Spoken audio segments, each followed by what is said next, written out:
Hola gramaticales, bienvenidas y bienvenidos a esta microclase sobre los enfoques gramaticales en la Argentina desde un punto de vista diacrónico. Con este tema completamos el recorrido del eje 1 y nos introducimos ya en el segundo eje del programa. Los objetivos de esta microclase son reconstruir sincrónicamente los paradigmas gramaticales del siglo XX en la Argentina, relacionar el discurso científico con el modo en que es transferido al campo educativo e instalar la gramática textual en las continuidades del recorrido histórico.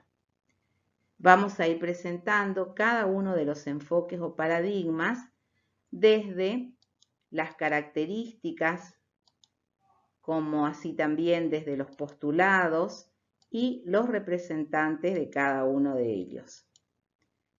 También veremos de qué modo son transferidos estos postulados y principios a la enseñanza de la gramática e ilustraremos con algunos ejemplos.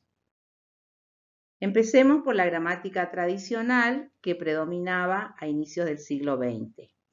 Esta tradición es heredera de la gramática clásica y tenía por objetivo enseñar y conservar el buen uso de la lengua.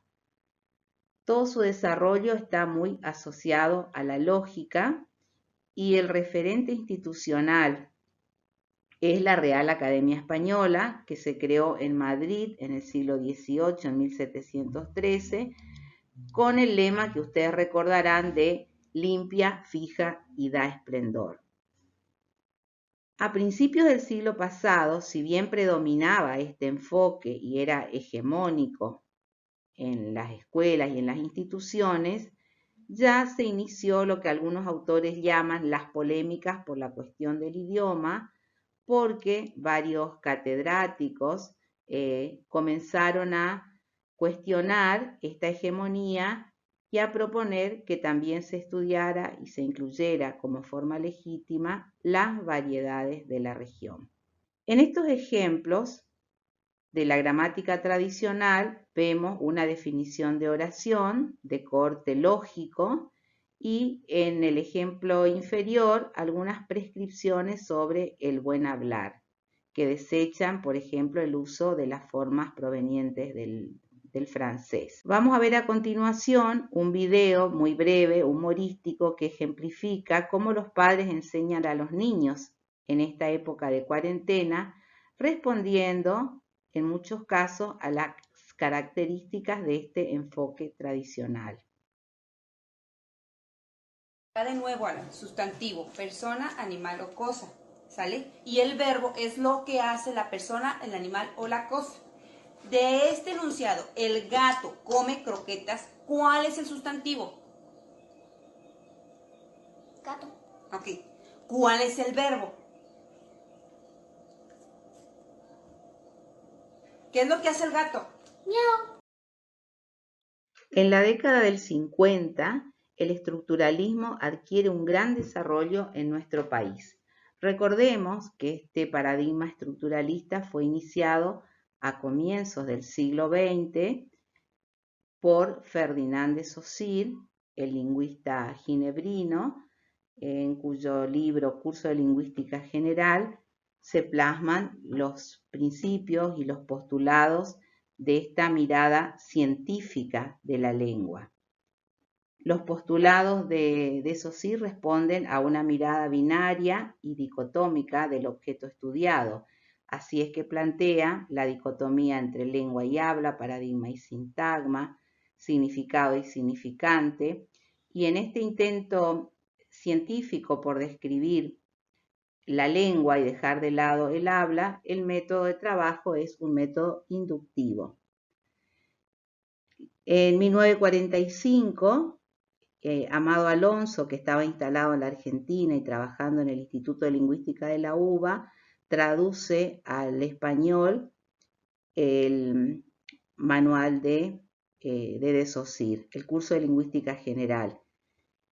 Y con Alonso a la cabeza se forman una serie de discípulos como Ana María Barrenechea, quien en 1958 se hace cargo de la primera cátedra de gramática en la carrera de letras de la UBA y tiene discípulas muy reconocidas como Lacor, Rossetti, Kovács, Bratusevich, que se encargaron de hacer libros y manuales para todos los niveles del sistema educativo, con lo cual el estructuralismo llegó a todas las aulas, como vamos a ver en los ejemplos que siguen.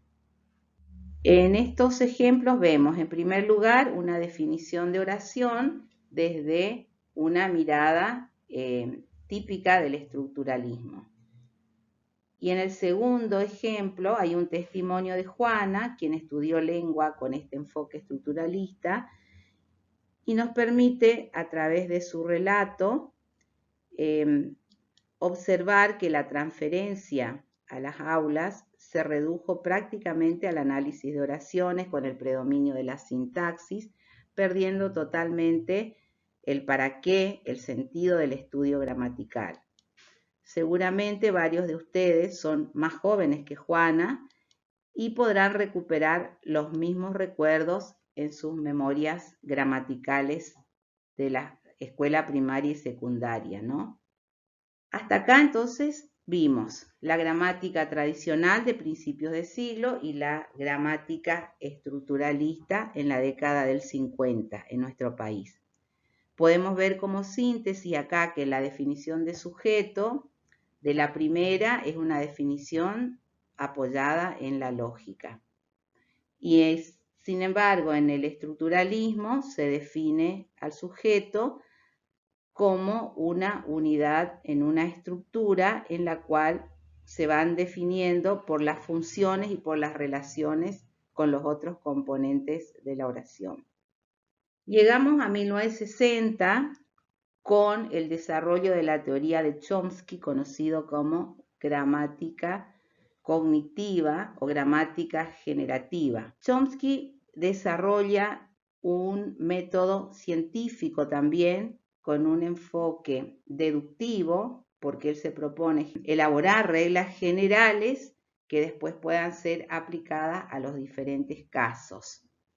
El objetivo de esta gramática es describir y además explicar las competencias que los hablantes, oyentes ideales desarrollamos a partir de una capacidad innata que traemos incorporada en nuestra mente, la que nos permite generar infinitas oraciones. Si bien la teoría chomskiana no pudo oscurecer al estructuralismo y no tuvo grandes desarrollos en nuestro país, sí, últimamente algunos referentes del campo toman características o principios de la teoría de Chomsky ya ayornados con las teorías más contemporáneas. Es interesante también comentar que esta teoría cognitivista de Chomsky es muy utilizada en la ciencia computacional para explicar los procesos de la inteligencia artificial. El análisis interfaz es una de los aportes de este enfoque al análisis gramatical. En este ejemplo vemos cómo un análisis del predicado semántico, donde podemos analizar temas y argumentos, nos permite superar las limitaciones del análisis estructural que se quedaba en el campo de las funciones sintácticas. Y llegamos ya a finales del siglo pasado, 1980 en adelante, a la gramática textual, que la ubicamos en un enfoque pragmático. Esta gramática supera los límites de la oración como unidad de análisis y empieza a considerar el texto como una unidad semántica y pragmática que estudia la lengua en uso. Los estudios de la gramática textual se inician con los trabajos de Halliday y Hassan y consideran al texto como una unidad coherente y cohesiva. A partir de acá se desarrollan varias líneas de trabajo en el campo de la lingüística que se van complementando con la gramática textual. La lingüística discursiva, la pragmática, la teoría de la enunciación, la semiótica, de modo que con todas estas categorías teóricas podemos tener una mirada interdisciplinar de este objeto. ¿Cómo se transfieren los saberes o los aportes de estas teorías al campo educativo. Acá tenemos dos ejemplos. En el primero, los diseños curriculares de la transformación educativa del 90, en un eje dedicado a la gramática, incorporan varios contenidos de estas teorías gramaticales textuales.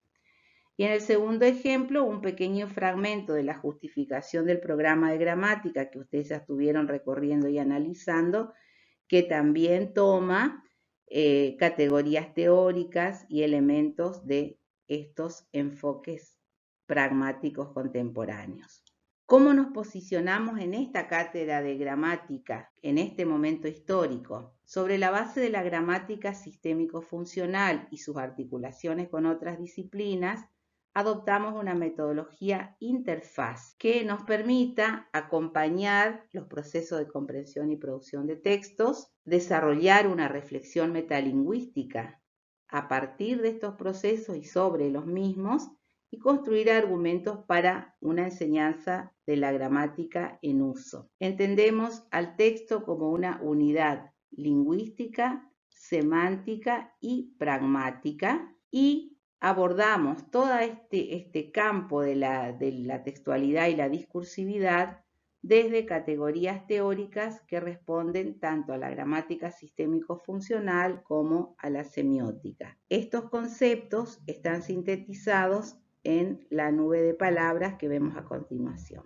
El trabajo en el eje 2 del programa va a poner el acento en los conceptos de esta constelación. Queremos aclarar que si bien nosotros vamos a priorizar los textos verbales, los vamos a considerar siempre en interacción y en conversación con los múltiples códigos de los discursos sociales.